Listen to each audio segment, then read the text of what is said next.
अस्सलाम वालेकुम viewers, welcome back to my YouTube channel daily tips with Asma. Sultana नाम का शुमार लड़कियों के नामों में होता है।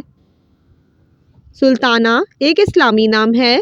सुल्ताना नाम की इब्तदाई तारीख अरबी ज़बान से निकलती है।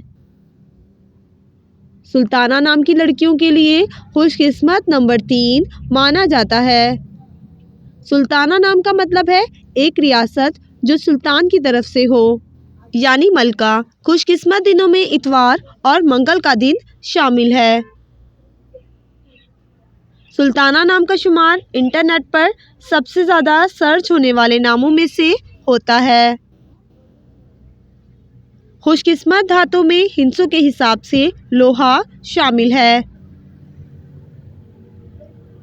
सुल्ताना नाम के अफराद के लिए मुआफिक रंगों में नीला, बनफशी और काला रंग शामिल है। सुल्ताना नाम के अफराद के लिए मुआफिक पत्थरों में रूबी पत्थर शामिल है। फ्रेंड्स, अगर आप अपने नाम का मतलब जानना चाहते हैं तो कमेंट बॉक्स में अपना नाम लिखें। इंशाअल्लाह हम आपके नाम की वीडियो ज़रूर बनाएंगे। Thanks for watching. अल्लाह हाफिज़।